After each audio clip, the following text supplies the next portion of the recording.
Hey everybody, I'm Sue. I'm Peter. And together we are Northwest Skillet Company. Today we are going to go through unboxing your new plancha and show you how to put it together. Okay, let's get started. So if this plancha was shipped to you, it's going to come in a crate that looks like this. You're going to need a battery powered drill or something with a screw tip on it to pull the screws out, because they're about 4 inches long. So you just pull the screws out, and there's 4 in each corner, so well supported. And you'll also want a hammer. I like a soft face hammer for putting the wedges in, and we'll talk about that when we get there. But you will need a hammer. So here is what it will show up looking like. So this is the griddle top, and it's supported by a framework of the crate, and it'll take 2 people to get it out. So let's get with that.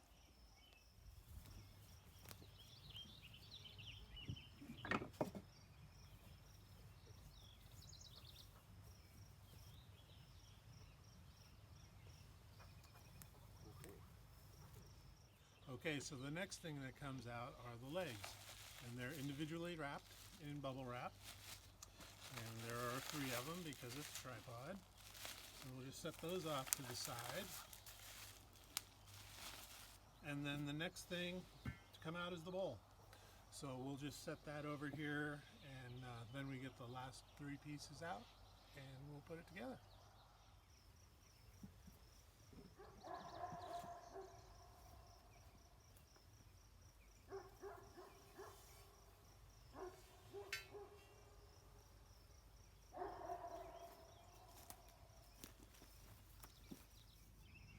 Okay, once you get the bowl out of the crate, you'll find the last remaining bits for the plancha: a bag with wedges and rivets, the top supports that hold the griddle top above the fire bowl, and then the spreader bars, which actually hold the legs together. And I'd like to add one thing about this crate. It's a very sturdily, nicely built crate, and if you ever think you're going to want to move this around or just store it conveniently, I would recommend saving it, because when it's in the crate it takes very little space. Okay, we've got the crate out of the way, we've got all of our parts here, so let's start unwrapping. And it'll be a little more involved wrapping. This is just for demonstration purposes. So these are the spreader bars that go between the legs that hold the whole plancha up. There's 3 of those.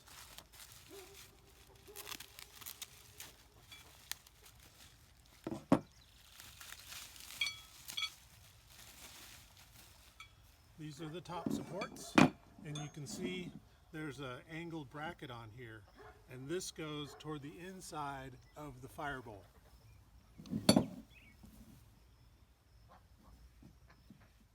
And the next and last is the legs. So they'll be individually wrapped, like you saw, around the outside of the form or the crate.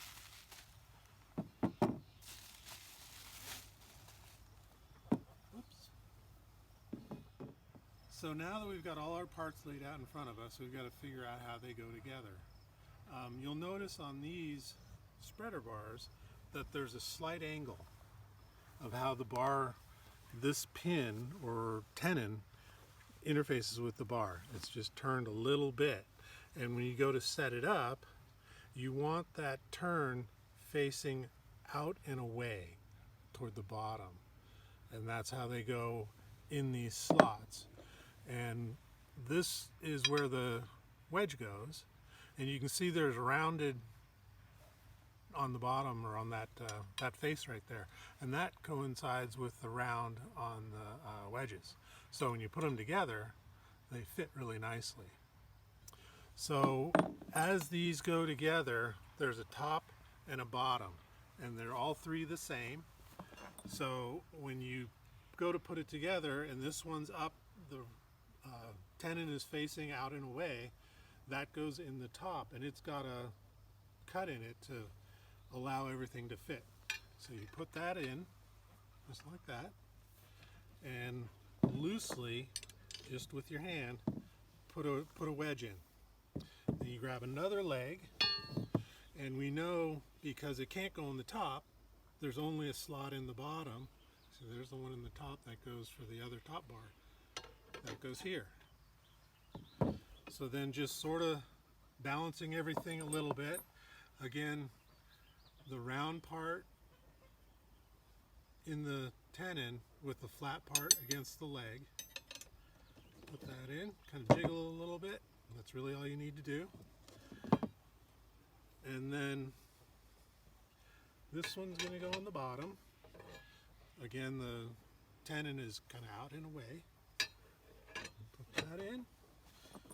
Another wedge in with the round facing the outside of the tenon.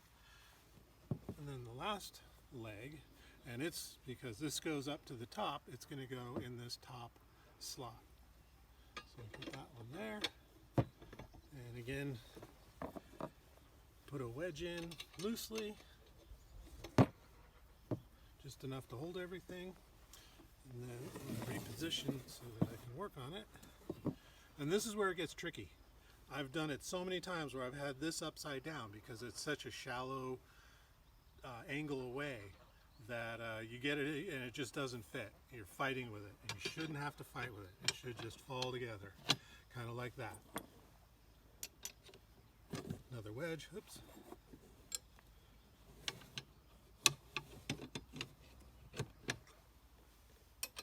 Put that wedge the right way. Okay, there's your base. So what I like to do with the soft hammer is just as I jiggle, just give it a few taps. I'm not beating on it hard. I'm just taking up tension so that it's no longer loose. And you see I'm just lightly tapping and jiggling a little bit. And that's kind of all you need to do. It's a very simple yet strong system. So now that we've got this put together, it's sturdy, it's strong. We can take it off the ply, and let's just set it right here, and we can set the fire bowl on that, and I'll do that now.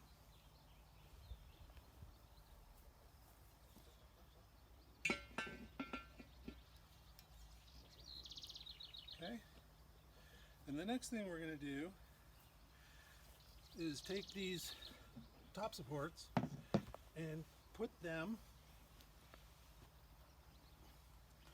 in these straps, and I've got them numbered. Let's see. So there's a dot here, that's number 1, and there's a dot here, that's number 1. So they fit. They're the right one. If you would hand me a rivet and just push a rivet through, and that's it. That's all there is to it. Do that 2 more times, and each one of them has a corresponding number, number 2, number 3, and the strap will have that as well.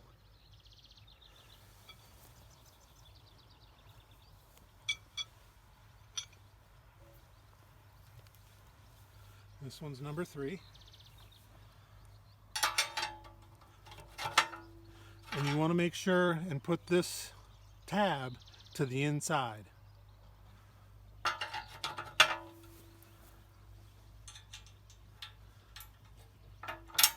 Another rivet. And then we have number 2.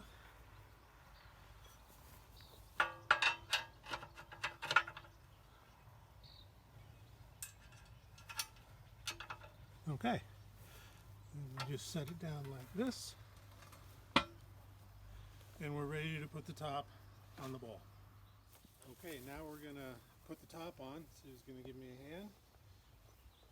So when we bring it up and put it on, we want to make contact visually and by feel with the front 2 legs to the bowl, and then the back should just naturally line up. and it should just settle right on, just like it did. So there it is. It's all set, but now we have to level it. So now that you've got your plancha all assembled, it's time to level the top. I mean, what I like to use is a little bit of water or the cooking oil that you're going to cook that meal in. Just pour a little bit in the center, and you'll see that it's going to flow to the downhill side. So grabbing the bowl, gently jiggle and lift, and you can get it absolutely perfect. And then another way, if it's not flowing, is look at the puddle, and if it's perfectly level, it's going to be the same depth on both ends of the puddle. And that looks pretty darn good. We'll add a little more water, break that surface tension, and see what it does. So that's a little low over there. The reason I know that is it flowed out with more water and it's a little deeper in the puddle, but it's just a little bit. So we'll just do that.